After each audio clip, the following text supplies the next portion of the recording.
Hey everyone, it's Jaime Alejandro, and you're listening to the Arts Calling podcast, the place where I interview hardworking independent creatives in the literary, visual, and performing arts.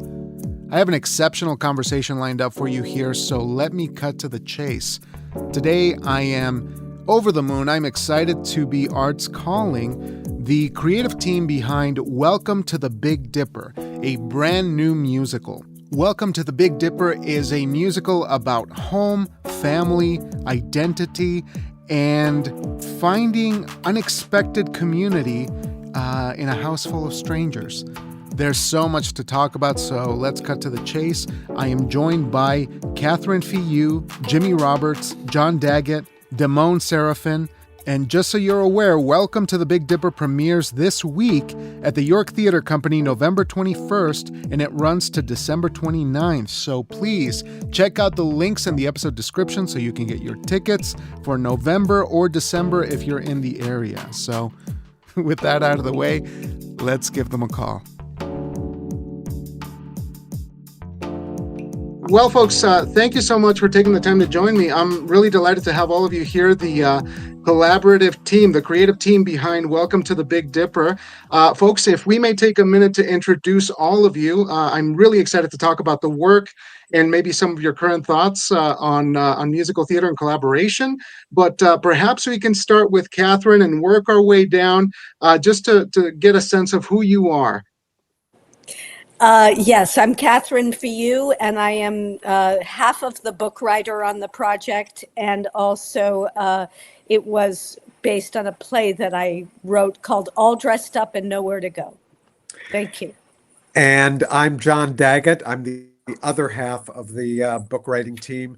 I also assisted Jimmy Roberts with a very small portion of the lyrics. I'm Jimmy Roberts, aforementioned, the composer and the lyricist for Welcome to the Big Dipper. Hey, and I'm DEMONE SERAPHIN. I'm the director for Welcome to the Big Dipper. Oh, and I'm also in it. I play Mr. Sapper.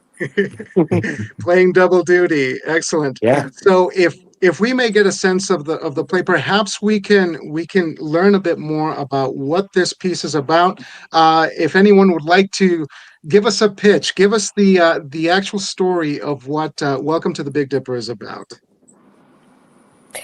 Well, I'll just quickly start, and then it would be great if our team joined in, because everybody has their own dimension of what they're doing on it. It's a story about a woman who runs a historical inn in upstate New York, and sadly, the historical inn has fallen on very difficult times. And in addition, she's lost her mother, who owned the inn before her, and her son has the aspiration to go to USC in California. And our lead character, Joan Wilkes, has decided to sell. And she's really ready to do it. She has a deal with a real estate person, Bonnie, and it's all set to go. A blizzard is coming in, very, very bad blizzard in upstate New York. And into that comes a crash between a van that has some Amish people in it. And then in a bus, there are a group of men dressed up as in dresses.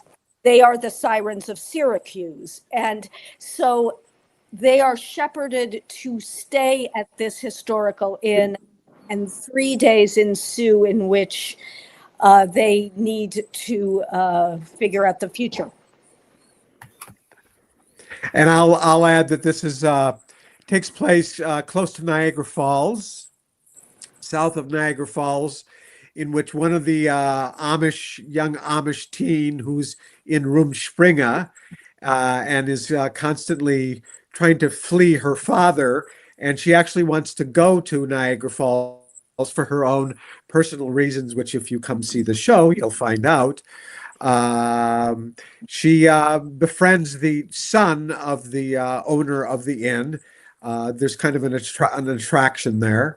And they in turn try to take a snowmobile up to Niagara Falls to fulfill a quest that this young Amish girl has. And the community within the inn, an African American community, which the owner is African American, the Amish people, and the cross dressers all have to kind of pull together and able to save and find the teens. So I would say imagine the mix of these three groups that we've just named: the African American community, a club of cross-dressing men from Syracuse, New York, and Amish community, extended family from Pennsylvania, all in the confines of this historic house for 3 days and nights, stranded by the snow. And imagine what they sing. I always say it is the beautiful possibilities that await this wildly disparate community of people who are forced to shelter in place in a place that is historic, but also deeply spiritual and deeply magical. And that when and if they avail themselves to the gift of this place, their lives can be shifted, changed, transformed for the better. It's one of the watchwords I guess we've developed or come to is that our differences don't make us deficient. And if we let them, our differences could actually bind us, and we come to see that we're more alike than not when it really all comes down to it. I think that's a beautiful way to set the tone here for this piece, which immediately, as you mention the musical, I'm drawn to the idea of the Big Dipper as this sanctuary, as this place of complete reprieve from the madness of the outside world, in a place where perhaps a kind of unity can take place. And so I'm curious if we could maybe begin talking about the place in particular. How much of a character is the Big Dipper, and how did you discover that sort of flavor that was needed and to create a type of sanctuary that could facilitate all of these happenings? Yeah, it is absolutely the main character in our show. That this again, this wildly disparate group of people are brought into this place that holds the history and legacy and energy of travelers past whose lives too have been changed. That the gift of this place, though on face value seems anything but, uh, the gift of this house to these disparate people is that beyond the things that make them different, there is something deep within that unifies them. It is not a character in the play that does not speak. The house speaks in its way. The house opens doors in its way. And so part of the process for us in terms of building this community is that we allow ourselves to come into this space with all of our stuff, with all of our issues, with all of the ails, with all of the ills of life. And the hope is that through the journey, we can be transformed and that we extend that possibility for transformation to audiences who will also take a trek into the Big Dipper. That they're not just those who are spectators, but the hope is that they too will avail themselves to the spiritual, magical, historical possibilities that rest in that place. You can see why DEMONE is the director. Absolutely. And Jimmy, if we may sort of dabble in the musical component here, how does a sanctuary speak musically? How does the Big Dipper find its voice musically? And how does one complement that journey to transformation, if you will? Well, just like Damone was saying about the house being a character, in the theater biz, you write music for character. You're really a dramatist through your music. You're not trying to write a pop hit. You're trying to match your music to the character. So I start with a character of the house, and it has kind of a magical little theme that's like a leitmotif in opera that appears in and out of the show. Then we have the cast of characters with their differing personalities and situations they find themselves in, confined to this one locale for the entire show. And that inspires music of different moods and music that kind of outlines the characters that are singing it. We have a kind of a melancholy Amish father. We have a transgender woman. We have a husband who dresses secretly, and he has a surface way of expressing himself, which I do musically, and then he has a very deep inner way of expressing himself, which I also do musically. And those two ways are different, just like we have inner voices and outer appearance, and try to have music for both. And Catherine, John, perhaps we can sort of open up the conversation just a bit to include some of these other characters, and in particular Joan and the entire ensemble. As Jimmy's mentioning, they all seem to have their own voices, and how in managing all of this, one might call it a sort of like the spinning plates going all over the place. How does one manage the sensibilities of each character to bring unity in the way that is necessary, whether it's musically or just narratively? I know all of those things go together, but what are the biggest challenges in finding unity amidst all of these different characters and possibilities? Yeah. So in addition, the piece begins with a song of the travelers to show us that this is historic, that people are always coming in and leaving. And then we also have the history of our main character, Joan, having a mother called Mama Viola, who was the person who ran the inn and is represented by a portrait. And that the legacy of this will continue.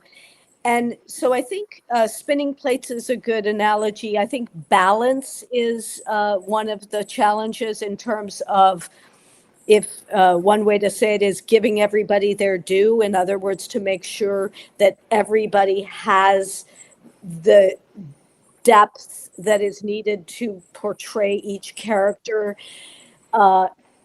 so that they can then participate, obviously, in the musical aspects of the piece. And it really, I believe, is a proportional balancing act in terms of representing all of the people in the story. The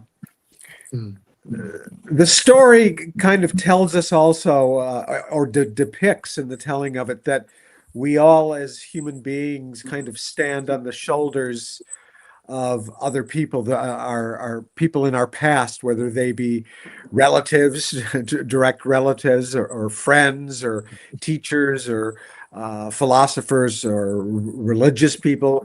We're kind of all standing on their shoulders, and sometimes need to remember that that history exists and that we need to acknowledge it in order to go forward.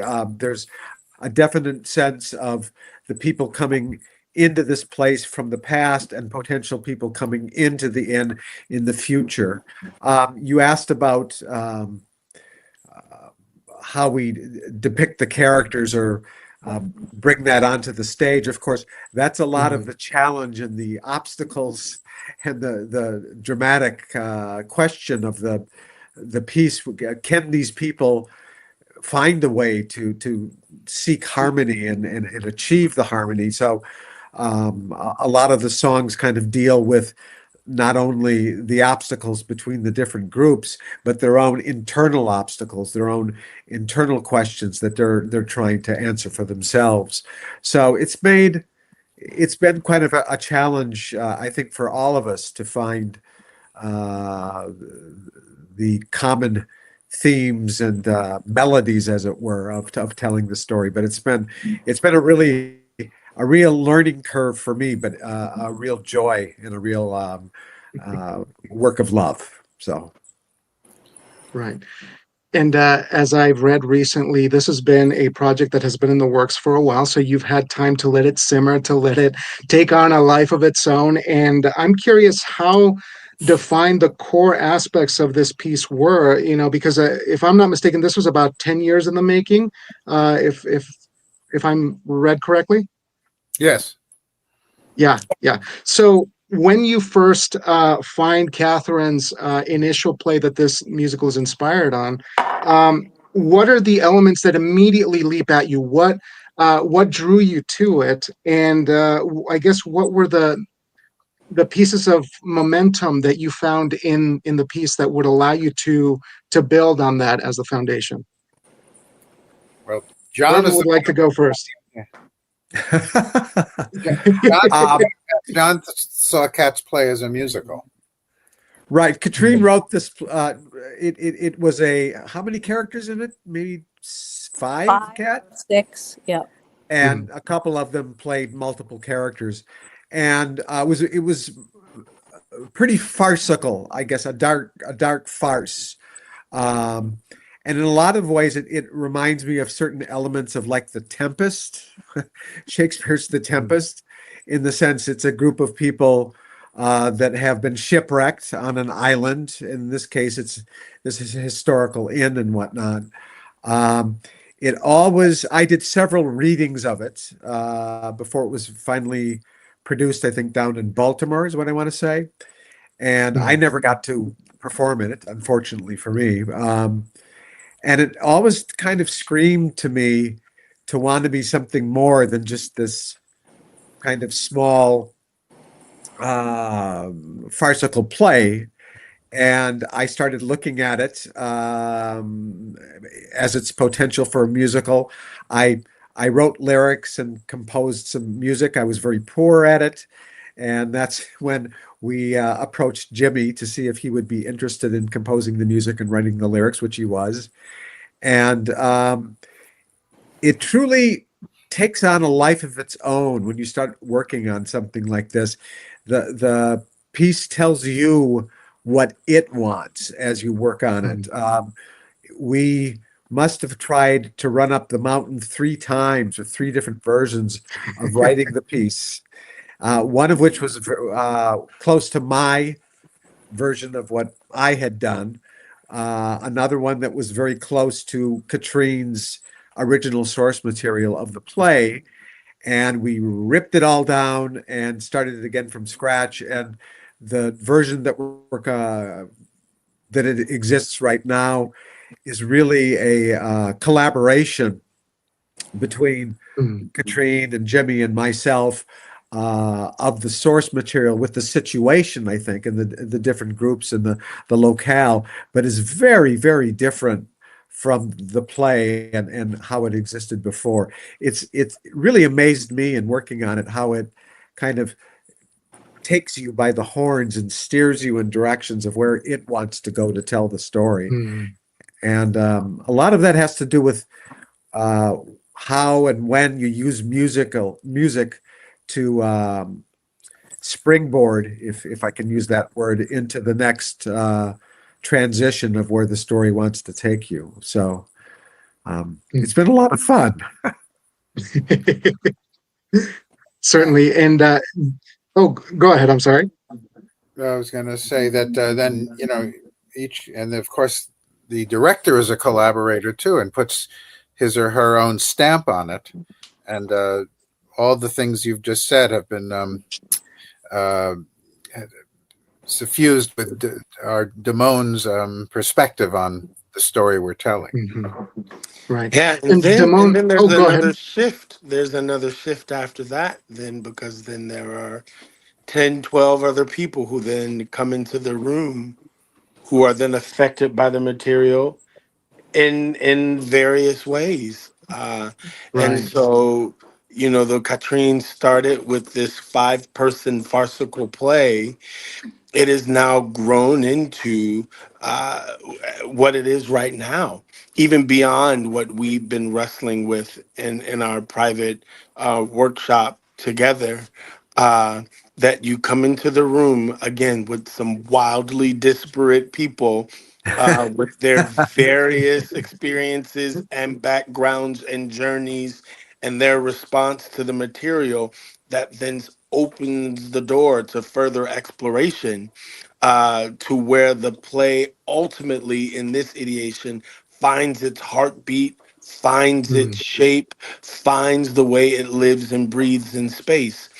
uh, what happens when it goes to another company of people, not that the lyrics or the music changes, but with every kind of different experience, particularly with this musical, you open yourself up to this show taking a very singular and definitive shape of its own. I don't think any one production will be quite the same, Right. because of the way it really does depend on those 12 people who will inhabit those characters and bring their different points of view and Mhm. experience to the material that will then allow that material to live in a very unique way specific to that community that's telling the story. It's beautiful in that Yeah. way. um and we're learning that even as we come into this phase of putting it together rather quickly. Uh but but we are learning really what this show ultimately, like John says, wants to be. Yeah. Right. Yes. And it comes with all of the things that you would suspect that it comes with. One of my mentors, Hal Prince, says there are great days, and then there are days that are not so great where you go home and you try to come back and figure it out. You come in with a thought and an idea, and someone else comes in and they go, "Well, but I was thinking this." And now you go, Mm. how do we include that thought or that idea into the mix if it is right? But in terms of trying to discern what that right or wrong is, it really is taking our cue from the source material and then how that material lands on the heart and on the mind and then on the lips, the teeth, and the tip of the tongue of the Mhm. people who will speak those words, sing those lyrics, and dance the dance. Yeah. Right. And as the piece is starting to crystallize for this initial production, I'm curious. I know that we're trying to stay spoiler free because there's a lot of things that folks need to She go dies to in the the theater to end. see. But as this initial production is crystallizing, I'm curious if, for any of you, if there were some maybe structural problems or musical problems or things that perhaps could only be solved with the cast actually bringing this script to the stage. I'm curious if you saw something that completely changed your perspective on a moment or a problem that you were struggling with. I know that, without getting too specific, it's kind of difficult, but if there was something that made you sort of look at your own work differently once you saw it reflected back Well, from the performers.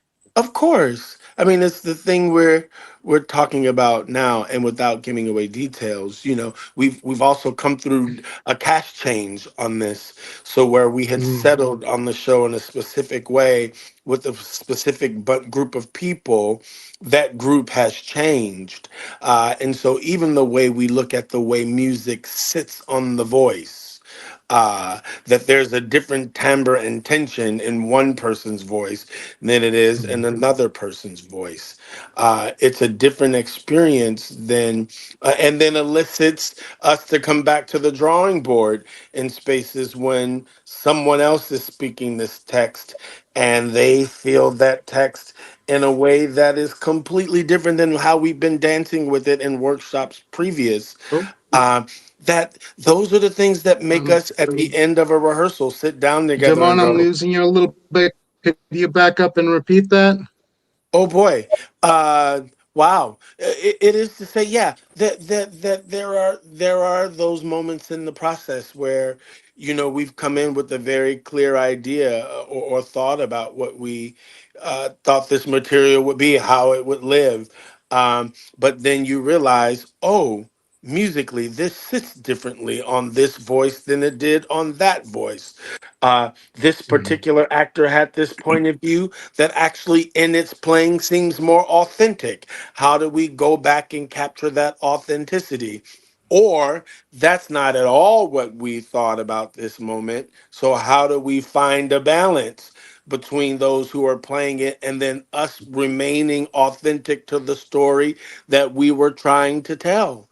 Um, Mhm. all of those shifts and turns happens in the course of a rehearsal when you bring in those other disparate voices to the table to help bring the play to life. Just like Right. it's a collaboration between the writers, the director, and Jimmy as a composer and lyricist, and the music. When you're doing something like this for the first time, and you bring in live human flesh and blood people to embody the characters and start speaking the lines that you've written, it becomes a collaboration between everybody that's in the room in the rehearsals. And speaking from my point of view as a writer, I keep my eyes and ears open for what is working, what isn't working. And even most recently, this past rehearsal week, DEMONE took parts of kind of building up to the turn of the show, I would say, Mhm. and in a lot of ways ripped them down or deconstructed them in a way where stuff that was happening simultaneously, musically and text-wise, um, put it in a different order that I hadn't thought of, and I don't think Katrine Mhm. had. And this was discovered. If I wasn't in the room, you can speak to this, Damone. I think it was Sure. between you were working with the actors. That when I did get back in the room and it was done, it made. Oh, and even when I saw it on the page, what the suggestions were, it made much more sense than what we had, prior to that in the script. So all of Mhm. it, all of it is uh, an amazing growth process that you have to be available to change, Well, change. it's a living and Yeah, breathing organism. It's yeah. like children. You have Yeah. an idea of what that child is going to be until that child turns around and tells you, "Oh no," or I'm you're not going to be wrestling. that. Yeah. Yeah, Yeah. or you're wrestling. We sit around in a circle, me, Jimmy, John, and Kat, and we go, "Oh, this feels great," and then you get in the room and you're trying to stage it, and you go, "Oh my, this is really confusing," or this character really needs a moment to communicate her thought without interruption. We need the audience to hear, without all of the other things around it, exactly where this character is. Um, the idea on paper for all of the kind of interstitial things exciting, and on paper it's like, oh yeah, this is great, and maybe for a movie it's even great that we can do these jump cuts. But if we Mhm. want our audience to zero in on the heart of this character, and we learned it, I sat in that rehearsal trying to, my brain was wrestling going, but the heart of it is going, no, the attention must be paid Yeah. here.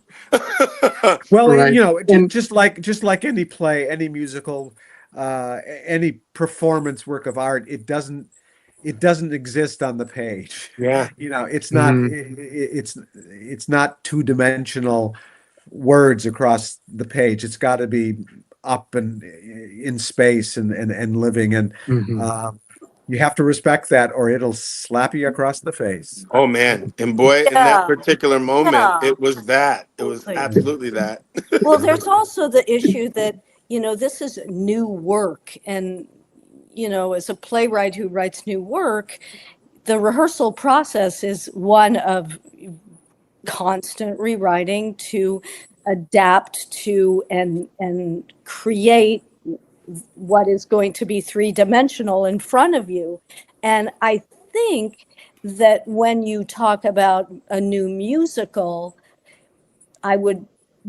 these days, new musicals by in this case, Jimmy Roberts, there's jukebox musicals. So in that case, all of the music is fixed and the book will go around the fixed music.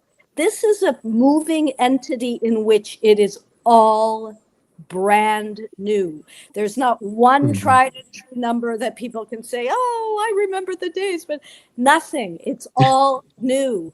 And I think that is, in the end, pretty rare in terms of the American musical canon. And so that's why I, being a portion of this project, feel that it's so kind of groundbreaking in a lot of ways. Absolutely. Right. Yeah. Go ahead. The development of the new musical right now, I mean, especially here in this country, Kat made mention, we've landed on this thing that is tried and true. People know these songs; they come to hear those songs. Britney Spears, NSYNC, Backstreet Boys. But here, I mean, I always tell people it really harkens us back to that those musicals as we grew up with them, even as they were being developed in days of old. Those songs in the musical became the pop songs of its day. Even still, their creation in context. They're created in the context of, and then of course you find those songs in other musicals. But with this, it's very much tailored to this story. It's very much tailored to the voices of these characters, and I think Jimmy has captured it beautifully. And ironically, and we've done this a bit to try to pull them out of context. Though as beautiful as the music is, the thing that it begs for or that buoys it, is it being in context? Is it being so deeply connected to the journey of these characters? It's the one thing Molly Smith, who was the former artistic director of the Arena Stage, used to always say. And this thing, though this is its world premiere, her thought is that it needs to have at least 5 world premieres before it could really find its footing. Economics demands that we develop these shows. Though we've been in development for 10 years, we've only been in a room with actors for 2 weeks. um Long gone are those out of town tryouts and Right. those days where you can really try to dig in. So we're doing a lot of work in this period of 2 weeks and some change that would generally be done over 6 weeks, right? And Right. so again, it speaks to where we are in terms of the economics as we're producing and creating new musicals. But the hope is that from here we get to come back at it again, Right. uh, and to take what we've learned from this journey and go back and make whatever adjustments or ask whatever questions or really sit with how these things affected us in the process and go, okay, for this next ideation we get to focus on this, or we really get to, this wasn't as clear or this wasn't as tight. Whatever the challenges presented. But man, it's a gift to be able to come back to uh, an adult musical, with music that hasn't necessarily been drilled in our heads by MTV or Right. the like. Um, yeah, That's wonderful, that was Damon. a I'm soapbox delighted for me, that you. Jaime. No, no, this is perfect because I think that Kat and I were talking about this prior to the conversation. Just this notion of I feel like not doing new work in this day and age is kind of a missed opportunity because perhaps we're missing the opportunity to capture the moment. I think a new work can be so vital and immediate in a way that perhaps work that was previously done might not be able to capture. So I'm curious of where you think new work is going because it is. I feel it's incredibly important for the theater to foster this. But from your perspective, if you folks could elaborate a little bit more on this, I think it's so important to talk about the importance of new work.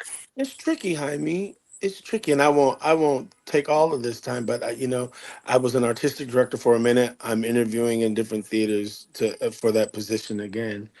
And the thought is, yeah, new works are necessary so that they add to the canon that will then be our historical works, right? But Mm. we've grown accustomed to not taking risks in this Mhm. country anymore. Yeah. uh that because we find ourselves in these kind of financial spaces that we are. New works are expensive for a number of reasons, but audiences are longing for something fresh. Yeah, we enjoy the Oklahomas, and the Oklahomas are important, but man, what else? What else? And how do we give voice to that what else without losing our shirts? That's the dominant question right now. Because then they go, okay, we'll do that new musical, but you can't do it with more than 5 people. What? Yeah, Right. a lot of limitations are put on Yeah, new works like this because they're so expensive. I mean, it's what is it? It's at 15-20 million dollars to do start a Broadway show, to a even think Broadway of one these show. days. Mhm.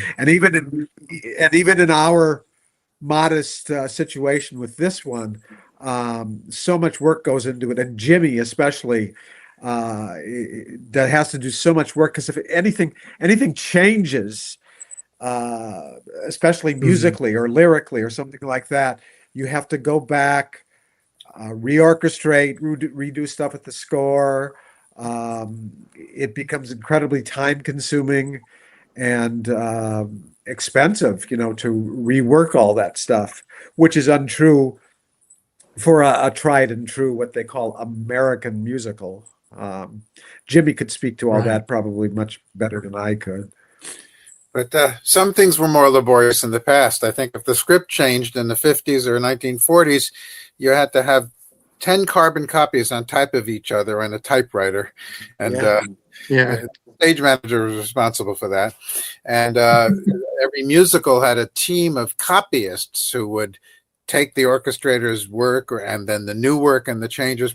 Expensive people, like 10 of them sitting there, uh, devotedly copying the new music into all these separate orchestra parts, which numbered Mm. probably 20 to 25. We only have 4. And computers are the way to do it now. So that's, dare I say, labor saving? I guess it probably. It's just Yeah. different. It's different Yeah. labor. But Yeah. it's the thing that the question that we always ask, what will be the new Oklahoma? What will be the Mm. new Fiddler? And unless we take a chance on these new voices, then we're stuck in a moment. And so, Which is why you see so many revivals of, that's why you're seeing so many revivals and Right. so many jukebox musicals because, okay, the music is set, and then all you have to do is write the connection material as far as the story is. They're, Mhm. dare I say, easier maybe to do. I don't know, I don't know, but but there are Well, limitations even in that too. I mean, I was just going to uh, say that, in terms of new work, when you're a living playwright, there is only new work. I mean, that's the only thing that a living person can do is new work. And in terms of reflecting the political situation, or let's not even say political, let's say human rights situation, I don't think anybody on our team is going to give up. We're all artists, and we are going to continue to do our new work. And Mm. and it's hugely relevant, I think, right now in the climate that we're in. For sure. Right. For sure. Thank you, Kat, for bringing that up because I have just a couple more to be mindful of your time, and I want to take the time to say thank you so much for your time because it's been such a blast so far. Lastly, here I wanted to touch on that for just a moment. This idea that we, as creative people, and you in this play, this musical, you're binding the entertainment aspect of it as well as this very strong through line of education of a kind of activism, and I'm curious how you balance that, or if that's even a conversation that you're having in collaboration to bring this to life, because it does seem to lend itself to those kinds of conversations about how can we educate or should we educate. Was that something that you folks sort of discussed deeply in terms of the material that you're working on? I, I can answer in that. And this is, and I don't want to solely speak for all of us, but I think part of the reason why we collaborate is because we share a heart in common in that uh, we care about where we are in the world. We care about where we've been in the world and what we're leaving for future generations, and that we are artists. That we are committed to making sure we create a thing, yes, that's entertaining, uh, but that's also challenging and enlightening, that will convict us, that will change us. I think that's what's beautiful about this musical is that it does all of that. It's funny, but then it challenges you to look at the way you engage different, look at the way you create space for different, and then to look at how that thing that is different actually unifies us.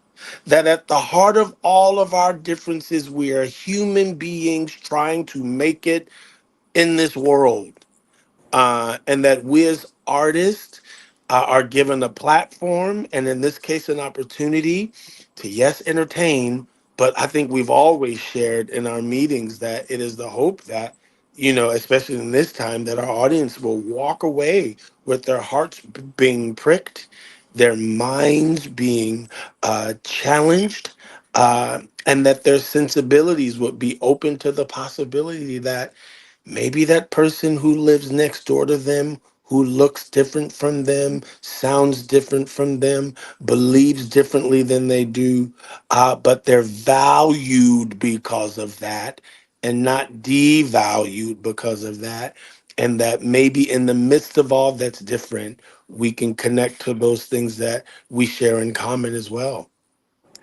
I think that's what's amazing about what we do, certainly in the theater, and people give us 90 minutes, upwards of 6 hours if you're doing the Iceman Cometh,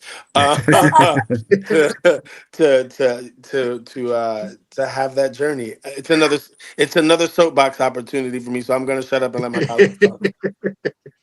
I think it's inherent with in the story and between all the collaborators that we want to tell a story that's engaging and that is entertaining, but might send a message without the audience maybe even being aware of it, that allows them to empathize with a character that they might not usually relate much to, that they might not usually talk to, that they might not have any interest in dealing with.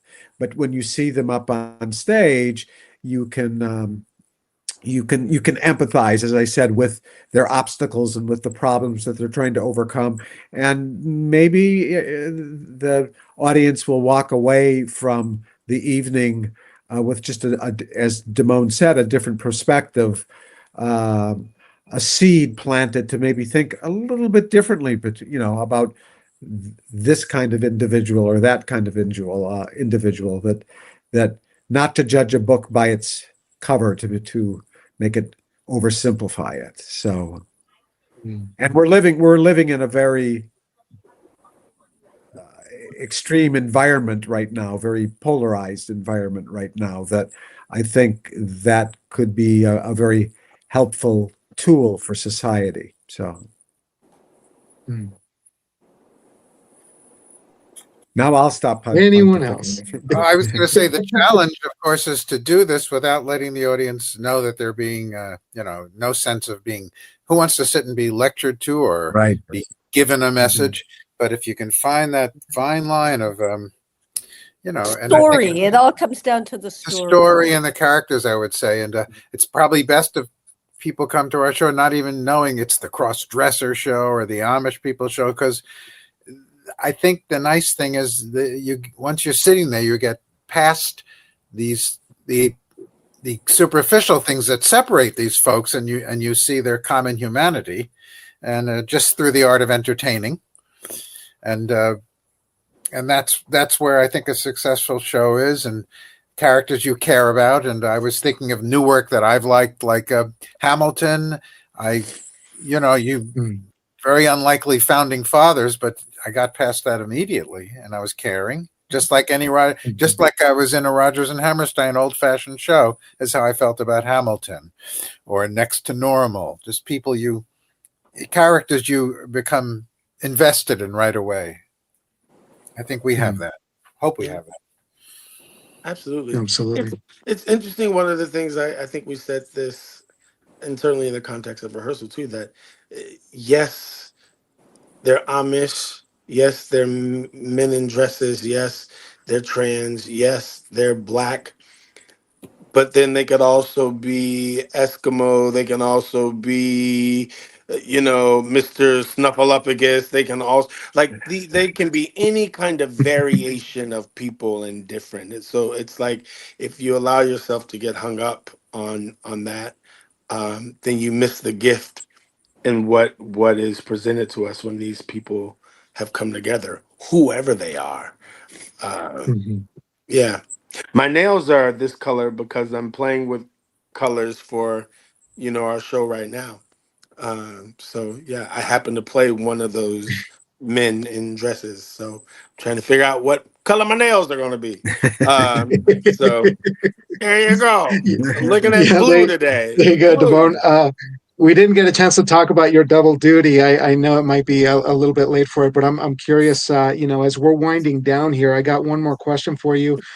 In anticipation of the show opening, I know you folks, absolute pros. You do this every so often. That I'm sure it's part of the way that you roll. But I'm curious if we could create a little time capsule here. What is the emotion? What are the feelings that are stirring within you as you approach opening night?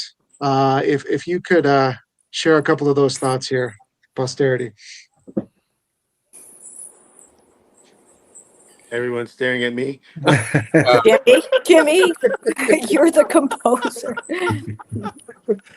Oh, I think I swing between, great anxiety that all these elements, especially the musical ones in my case, would come together. The orchestra, the band, the singing, the harmonies, the melodies, and go from anxiety to, kind of a pleasant dream that it coheres in a beautiful way. So I'm going just swinging back and forth. That's my feeling. Yeah, I'm watching the clock. At some point I have to get up, Jaime. I'm the director, but I also have to play this part. And so I've been really blessed with an understudy who's been really great and allowing me to build the show on him. But at some point this week, I've got to get up and start to get the show in my bones. So the director part of me goes, I want to at least make sure the map is set so that way we can continue to shape and build these characters in a way that I feel free enough to get up and then also play with them as an actor. And so I'm constantly challenged by the clock, and I'm going, oh God, we're supposed to have a designer run on Tuesday. We're not having that designer run on Tuesday. We have to have it on Wednesday. We have to finish this work. And it's also, dancing in the schedule that we've been given. Again, economics dictates the time that we have to for this kind of exploration. And so but that can't be an excuse. The critic doesn't want to know and doesn't care that you only had 5 minutes to put it together. So that's what I'm dancing with. It's an amazing swing of the pendulum between panic, pure sheer panic, and then to the other side when you're in the rehearsal room and something coalesces and comes together, and you've got 10 very talented performers in the rehearsal coming together and singing Jimmy's beautiful melodies, and I'm just totally moved, and I go, oh my God, this is beautiful. This is going to work. An audience, of course, has to feel what I'm feeling, but you don't know until you put it up on stage, and the audience has their butts in the seat, and the lights come up, and you do it. So it's. You feel like a real target, I guess. That's all I can say. So Yeah, I was just going to say that in a way it's like beads on a necklace, and you are working on all the separate beads, and ultimately it all has to be strung together so that it is unified as a necklace. And I'm a optimist in that regard, that it will all be beaded together with all the beads. And our stage manager, who really is the kind of person that in some ways ensures that all of this comes together, yesterday said something that is always so true. Like, she's going to be watching over the show, and she will ensure anything from all the lines being correct, and that for her to be able to organize it all so that it works when people go away, is that it be put together in that way. So, we have a great team, and that's wonderful. It's funny, Kat, because it's the thing I said to her, because once I'm in this as an actor, I'm tossing my director hat in the trash. Don't talk to me as a director. I'm an actor unless we're in an extreme emergency. So it is really your show. It is our dance captain show. Even my associate director who will come in and watch the show. I literally am switching hats and will be in that actor chair. So I will lean on our stage manager and our dance captain and our associate directors to keep us in And our order. stage manager is Bernita Robinson, and she is an incredible Legend. stage manager and a legend. Yes. Yeah. she's the queen. What can we say? And she goes by the name the Queen. I Yeah. call her Your Highness. I call Queen them has spoken. General Douglas MacArthur to me. Well, and that's sometimes required. She's got to crack that whip. It's not always bubbly and rainbows and butterflies. She's like, tough love, as they we say. got 2 weeks to put Right, this right. on. Let's go. Yeah, bless our stage managers, our unsung heroes. I believe that I agree that. Oh man, with that. Yeah. Oh, and they keep the whole thing running. Yep.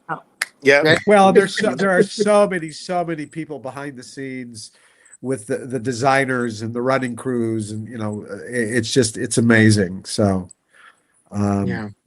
it's a true collaborative. It takes a village, I guess, and we have a hell of a village. a hell of a village, right? That's creating this thing. So I'll use the phrase, forgive me, everybody else, we're optimistically hopeful, I guess, right? We're cautiously optimistic. Is that the phrase? That is the phrase. Yes. And I had one quote, and also we're waiting to meet our final collaborator, which is the audience. Yep. And because we'll learn a lot from them. We'll learn a lot from them. We have previews, and anyway, it's a great. It's one of the steps along the way, and it can be exciting too.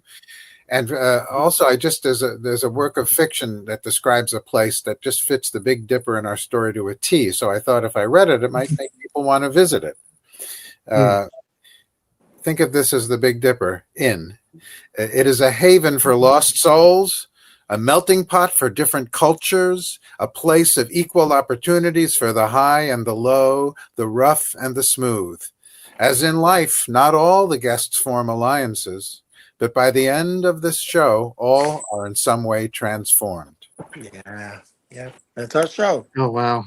And that's And that is, the Grand Hotel. I think, Grand Hotel. Yeah. that is a remarkably beautiful and poignant note to end on. So, first and foremost, thank you, folks, so much for your time, and of course for creating these kinds of villages off stage and on stage, as well as just bringing us hope, which is very timely and always needed. But I'd like to remind folks that Welcome to the Big Dipper is going to open November 21st with an engagement through Sunday, December 29th at the theater at St. Jude's. January 29th. No, December. January 29th. Oh, I got the wrong information. Yeah, December. January You're right. I'm sorry. I'm okay. I didn't get enough Optimistic. sleep, okay. He's hopeful. I'm optimistic. Yeah, very Optimistic. Look, let's and I'll make sure that we have this information in the episode description so folks can check it out. But again, thank you folks so much for your time. This has been a remarkable experience, and I know we just scratched the surface, but I wish you all the best on the production. But again, thanks so much for the work that you're doing. Thank you so Thank much, you. Happy. Thank you. Bye.